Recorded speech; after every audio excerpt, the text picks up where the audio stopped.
주님과 함께하는 이 고요한 시간, 주님의 보좌 앞에 내 마음을 쏟네. 모든 것 아시는 주님께 감출 것 없네. 내 맘과 정성 다해 주 바라나이다. 주님과 함께하는 이 고요한 시간, 주님의 보좌 앞에 내 마음을 쏟네. 모든 것 아시는 주님께 감출 것 없네. 내 맘과 정성 다해 주 바라나이다. 온 맘 다해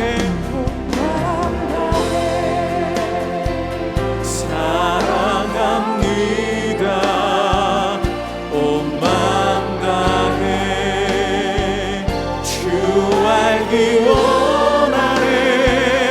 내 모든 삶 당신 것이니 주만 섬기리. 온 맘 다 나 염려하지 않아. 만군의 여호와께서 이와 같이 말씀하시니라. 이스라엘 자손과 유다 자손이 함께 학대를 받는도다. 그들을 사로잡은 자는 다 그들을 붙들고 놓아주지 아니하리라. 그들의 구원자는 강하니 그의 이름은 만군의 여호와라. 반드시 그들 때문에 싸우시리니 그 땅에 평안함을 주고 바벨론 주민은 불안하게 하리라. 여호와의 말씀이니라. 칼이 갈대아인의 위에와 바빌론 주민의 위에와 그 고관들과 지혜로운 자의 위에 떨어지리라. 칼이 잘하는 자의 위에 떨어지리니 그들이 어리석게 될 것이며, 칼이 용사 위에 떨어지리니 그들이 놀랄 것이며, 칼이 그들의 말들과 병거들과 그들 중에 있는 여러 민족 위에 떨어지리니 그들이 여인들같이 될 것이며, 칼이 보물 위에 떨어지리니 그것이 약탈되리라. 가뭄이 물 위에 내려 그것을 말리리니 이는 그 땅이 조각한 신상의 땅이요 그들은 무서운 것을 보고 실성하였음이니라. 그러므로 사막의 들짐승이 승냥이와 함께 거기에 살겠고 타주도 그 가운데에 살 것이요 영원히 주민이 없으며 대대에 살 자가 없으리라. 여호와의 말씀이니라. 하나님께서 소돔과 고모라와 그 이웃 성읍들을 뒤엎었듯이 거기에 사는 사람이 없게 하며 그 가운데 머물러 사는 사람이 아무도 없게 하시리라. 보라, 한 민족이 북쪽에서 오고 큰 나라와 여러 왕이 충동을 받아 땅 끝에서 일어나리니 그들은 활과 투창을 가진 자라. 잔인하여 불쌍히 여기지 아니하며 그들의 목소리는 바다가 설레임 같도다. 딸 바벨로나, 그들이 말을 타고 무사같이 각기 내 앞에서 대열을 갖추었도다.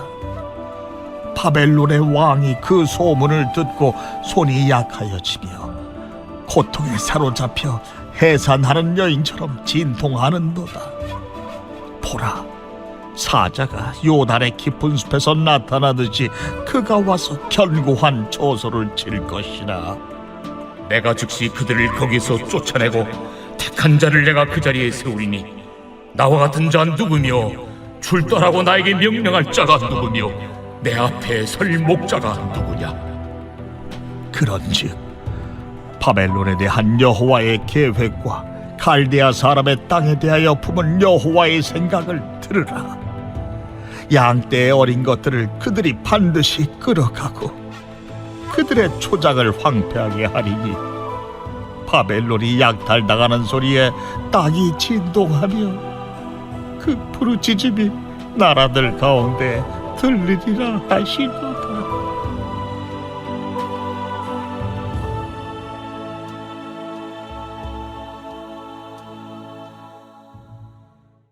오늘도 하나님과 귀한 동행하시는 귀한 하루 되시기를 간절히 소망합니다. 아빠가 퇴근하셨다라는 말을 들었을 때 두 가지 상황에 따라서 반응이 다른 것을 우리는 발견할 수 있을 것입니다. 먼저는 정말 아빠가 퇴근하기를 손꼽아 기다린 아이는 그 이야기가 기쁨의 소식일 것입니다.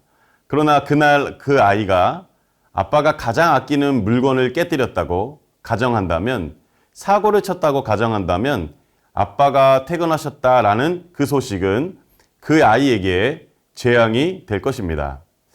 우리는 계속해서 예레미야를 묵상하고 있습니다. 묵상하는 가운데 어떤 한 분이 이러한 말씀을 하신 것이 기억이 납니다.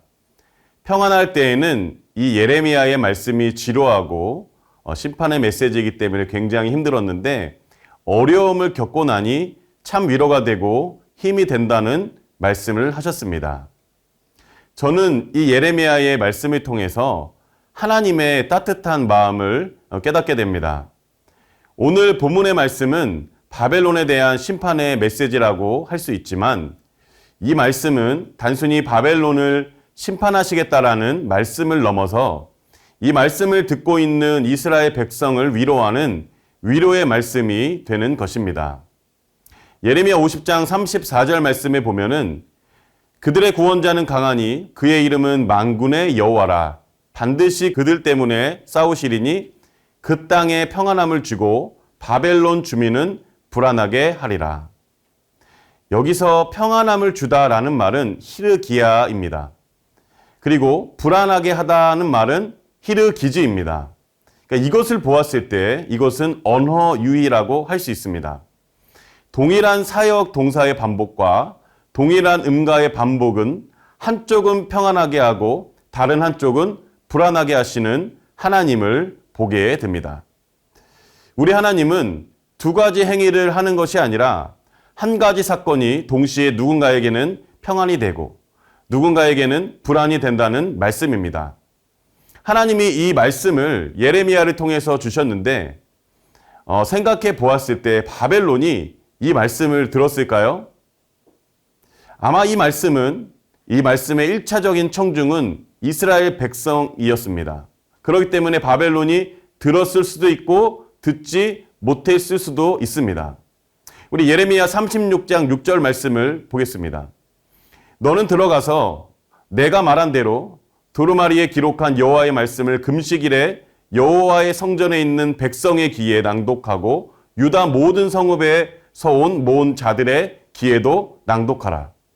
그러니까 이 메시지는 이스라엘을 향한 메시지일 것입니다. 그래서 이 메시지는 이스라엘을 위한 메시지입니다.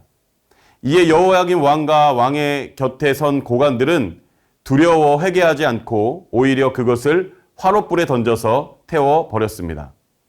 이 말씀은 분명 심판의 메시지였지만 이 메시지 깊숙이 들여다보면 이스라엘에게는 위로의 말씀이었습니다.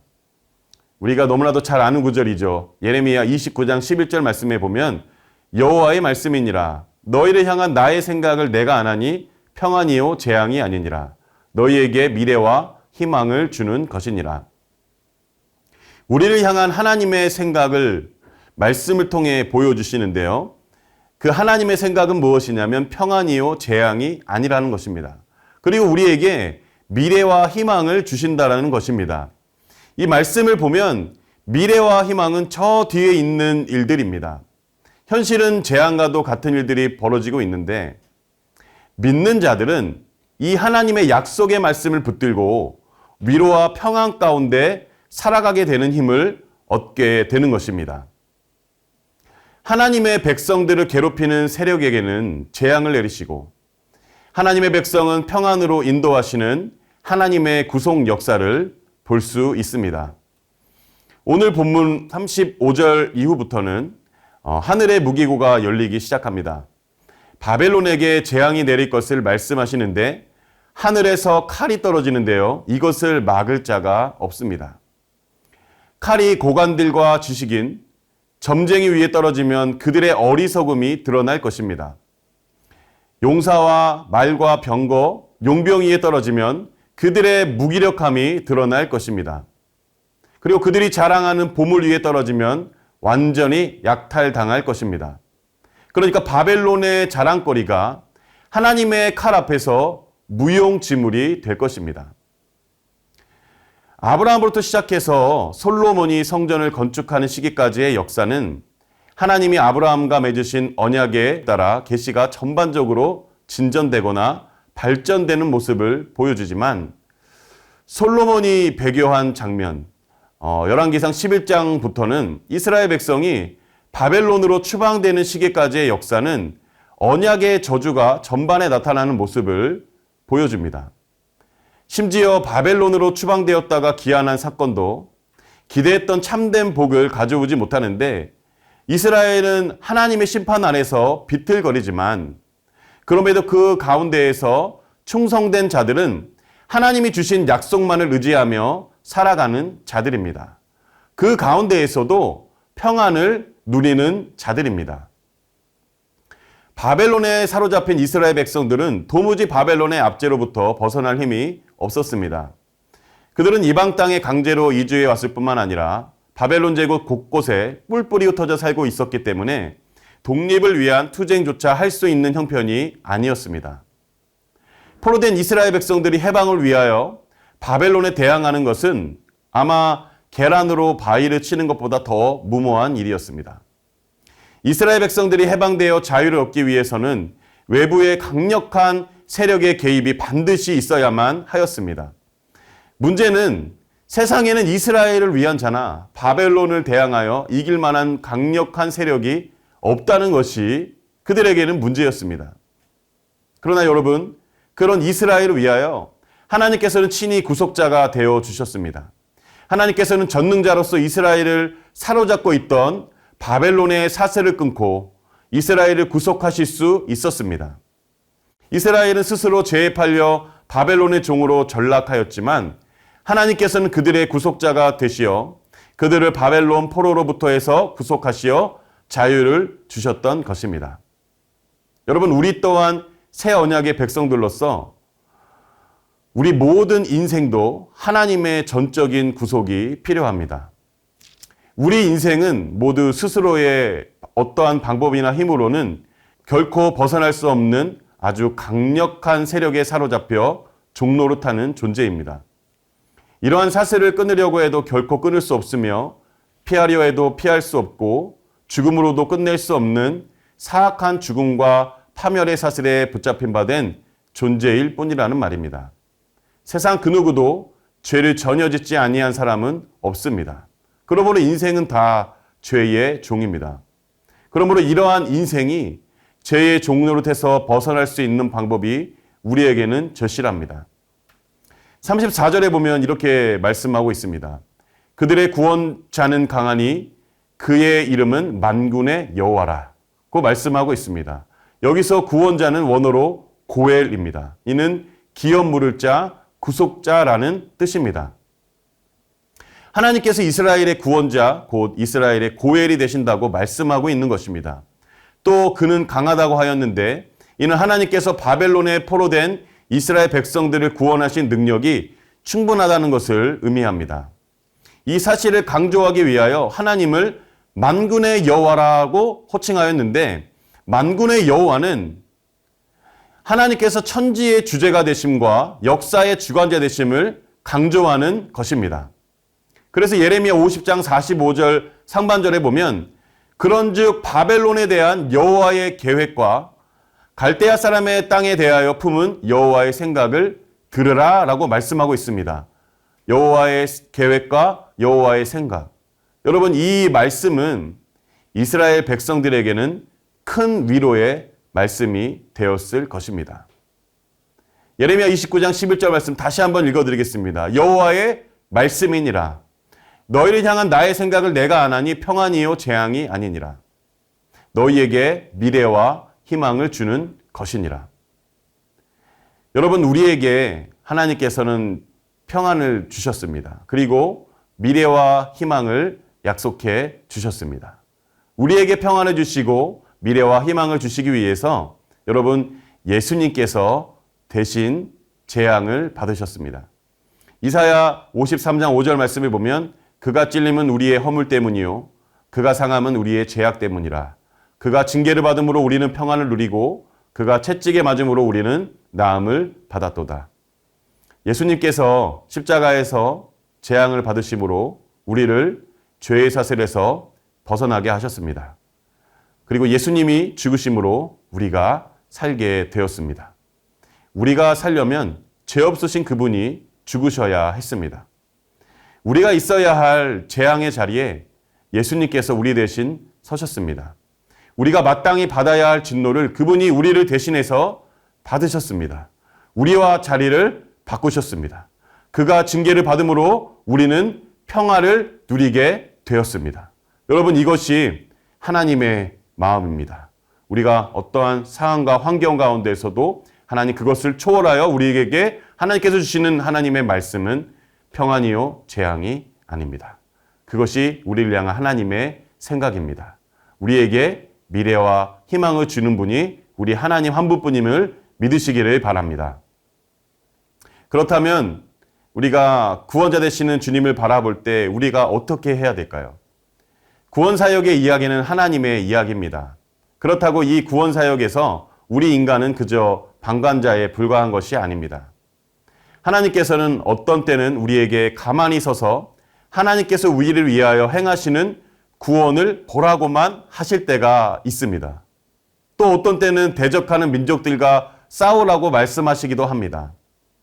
하나님께서 우리를 위하여 대신 싸우시든 우리가 싸우든 하나님께서는 우리가 전심으로 하나님을 믿고 의뢰하며 우리 자신을 하나님께 헌신하기를 원하십니다. 사랑하는 성도님들, 오늘도 하나님은 우리에게 사랑의 메시지를 보내십니다. 오늘 이 예레미야의 말씀도 하나님께서 우리에게 주시는 사랑의 메시지입니다. 우리는 이 말씀을 가지고 주님 주신 위로와 평안을 누리며 오늘도 어떠한 상황과 환경에서도 평안함 가운데 승리하시는 저와 여러분 되기를 간절히 소망합니다. 우리 세 가지 기도 제목을 읽고 함께 기도하며 나아가겠습니다. 우리에게 미래와 희망을 주시는 하나님, 현실의 여러 상황 가운데 평안을 잃어버리지 않도록 하나님의 사랑의 메시지를 늘 붙드는 우리가 되게 하옵소서. 우리 안에 해결책과 방법이 없음을 인정하고 우리의 자리를 바꾸신 그분께 해답이 있음을 믿고 순종하며 살아가는 우리가 되게 하옵소서. 여름스러운 기간 동안 좋은 날씨를 주시고 안전을 지켜주소서. 소로네를 통해 청년들이 행하는 믿음을 바로 알고 믿음을 삶으로 살아내게 하소서. 아멘.